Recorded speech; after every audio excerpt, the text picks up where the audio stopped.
Leandro Paredes did not simply lose a World Cup final. In the seconds after Spain defeated Argentina 1-0 in extra time, he became the central figure in a confrontation, now being examined by FIFA.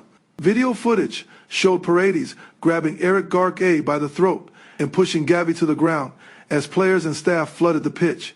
Nahuel Molina also appeared to strike Spain captain Rodri, while Argentina assistant Roberto Ayala was accused of confronting Dani Olmo. Referee Slavko Vin showed Paredes a red card after the final whistle, adding another layer to a night already defined by frustration, indiscipline, and defeat. FIFA has since appointed a disciplinary and ethics prosecutor under Article 36 of its disciplinary code to review the match reports and available footage. No additional suspension has yet been officially confirmed, but the investigation could produce individual sanctions against players and staff, as well as the violence came after a final Spain had largely controlled. Ferran Torres scored the decisive goal in the 106th minute, converting after Pedro Porro's cross was redirected by Nico Williams. Argentina had already been reduced to 10 men when Enzo Fernandez received a second yellow card in stoppage time at the end of regulation. Spain outshot Argentina 23 and forced Emiliano Martínez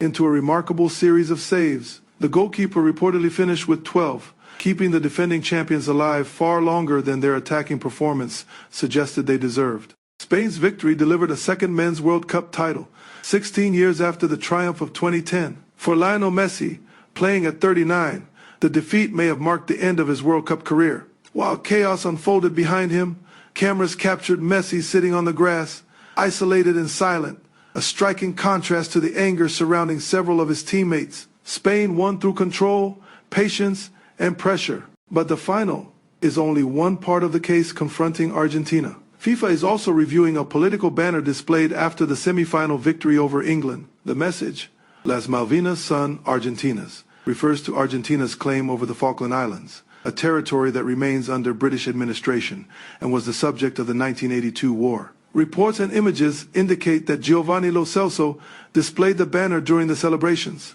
FIFA regulations restrict political messages in official competitions, meaning the incident may expose both individuals and the federation to disciplinary action. The central question is not whether the slogan has historical importance, it clearly does, but whether a World Cup celebration was used to deliver a political statement inside a FIFA-controlled venue. That distinction matters because disciplinary responsibility can extend beyond the person physically holding the banner and may include the association represented by the team. Argentina's disciplinary history makes the situation more sensitive, although every case must still be judged on its own evidence. After the 2022 World Cup final, FIFA opened proceedings over conduct during the celebrations and media obligations. Emiliano Martínez later received a 2-match international suspension in 2024 for offensive behavior connected to incidents against Chile and Colombia, including another obscene trophy gesture. Lionel Messi was also suspended for 4 international matches in 2017 after FIFA found that he had directed offensive words toward an assistant referee, although the sanction was later overturned on appeal because the available evidence was considered insufficient. These precedents do not automatically increase any new punishment. They do, however, show that Argentina's relationship with FIFA disciplinary procedures is not new. The current case will be watched as a test of how consistently FIFA applies its own standards. Clearly, under FIFA's disciplinary framework, violent conduct can carry a suspension of at least 3 matches, although the penalty depends on the act, evidence, and aggravating circumstances. A red card already brings an automatic consequence, but the prosecutor's review could recommend further action against Paredes, Molina, Ayala, or others identified in the footage. The AFA could also face a fine or other measures if FIFA concludes that the conduct of the delegation breached the code. For now, no verdict has been announced. The images are public, but the disciplinary conclusions remain pending.